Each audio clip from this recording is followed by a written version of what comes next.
1947 से पहले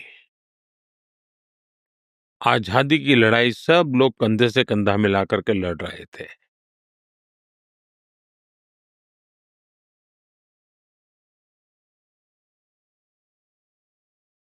और देश आजादी के लिए आजादी का जश्न मना का इंतजार कर रहा था। उसी समय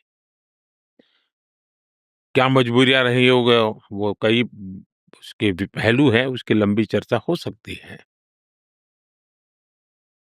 लेकिन उस समय जो भी नीति निर्धारक लोग थे, उन्होंने भारत के विभाजन को स्वीकार किया और मुसलमानों को उनका अलग देश चाहिए तो भाई दे दो, ऐसा। और भारत के लोगों ने सीने पे पत्थर रख के बड़ी पीड़ा के साथ इसको भी मान लिया। लेकिन माना तो उसका परिणाम ही उसी समय ये आया कि लाखों लोग, कत्लेआम चला। पाकिस्तान से ट्रेनें भर-भर करके लहूलुहान और लोग और लाशें आने लगी। बड़ा डरावना दृश्य था। उन्होंने अपना पाने के बाद उनको लगना चाहिए था कि चलो भई हमें हमारा मिल गया, भारत को लोगों ने दे दिया है, भारत का धन्यवाद करें, हम सुख से जिए। उसके बजाय उन्होंने लगातार भारत से संघर्ष का रास्ता चुना। अब प्रॉक्सी वॉर चल रहा है। अब ये कोई आइडियोलॉजी नहीं है। आइडियोलॉजी ऐसी थोड़ी होती है, लोगों को मारो, काटो, टेररिस्टों को एक्सपोर्ट करने का काम चल रहा है। और सिर्फ हमारे साथ ही नहीं, अब दुनिया में कहीं पर भी टेररिस्ट की घटना घटती है, तो कहीं न कहीं सूत्र पाकिस्तान जाकर के अटकते हैं। अब देखिए 9/11 इतनी बड़ी घटना घटी अमेरिका में, उसका मेन जो सूत्रधार था ओसामा बिन लादेन, वो आखिर में कहाँ से मिला? पाकिस्तान में ही शरण लेके बैठा था।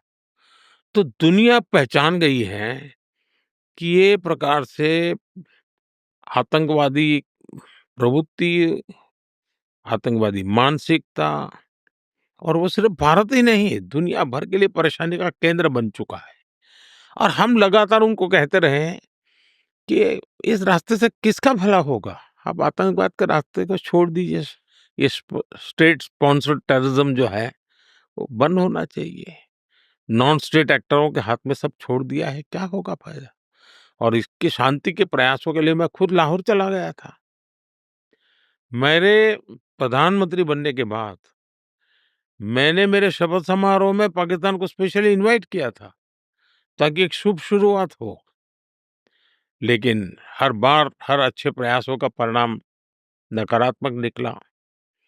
हम आशा करते हैं कि उनको सद्बुद्धि मिलेगी और सुख शांति के रास्ते पर जाएँगे, और वहाँ की अवाम भी दुखी होगी ऐसा मैं मानता हूँ। क्योंकि वहाँ की अवाम भी ये नहीं चाहती होगी कि रोज़मर्रा की ज़िंदगी जिए। इस प्रकार के मार-धाड़, लोही-लुहान, कट क बच्चे मर रहे हैं, जो टेररिस्ट बन कर के आते हैं, उनकी ज़िंदगी तबाह हो जाती है। Is there some memorable stories from your past attempts to try to improve relations with Pakistan that could guide the path forward into the future? पहली बात है कि संबंध सुधारने की सबसे बड़ा ब्रेक थ्रू था, प्रधानमंत्री बनते ही शपथ समारोह में उनको निमंत्रित करना। ये अपने आप में बहुत बड़ी घटना थी और Mhm. कई दशकों के बाद हुई थी घटना। और शायद जो लोग मुझे 2013 में सवाल पूछते थे कि मोदी की विदेश नीति क्या होगी, उन सबने जब ये सुना कि मोदी ने सार्क देशों के सभी नेताओं को शपथ समारोह में बुलाया, तो वो चौंक गए थे। और इस निर्णय के इस प्रक्रिया जो हुई थी उसके संबंध में हमारे उस वक्त के राष्ट्रपति प्रणब मुखर्जी साहब, उन्होंने अपनी किताब में जो संस्मरण लिखे हैं, उसमें इस घटना का वर्णन बहुत बढ़िया ढंग से किया है। और सचमुच में भारत की विदेश नीति कितनी स्पष्ट है और कितनी आत्मविश्वास से भरी है, उसके दर्शन हो चुके थे। और भारत शांति के प्रति कितना प्रतिबद्ध है, उसका संदेश दुनिया के सामने साफ-साफ गया था।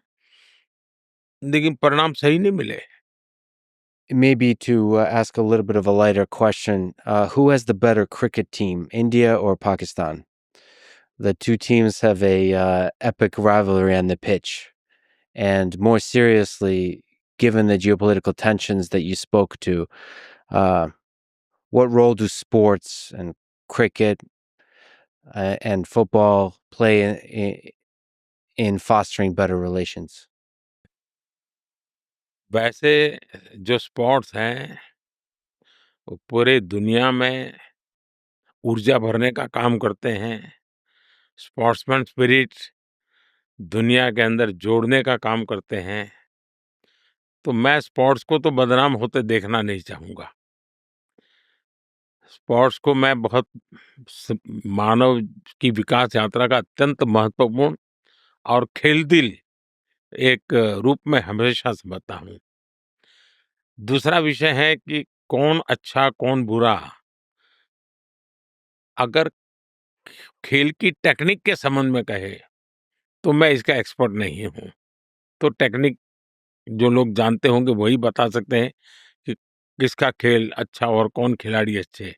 लेकिन कुछ परिणाम से पता चलता है, जैसे अभी कुछ दिन पहले ही इंडिया और पाकिस्तान के बीच एक मैच हुआ।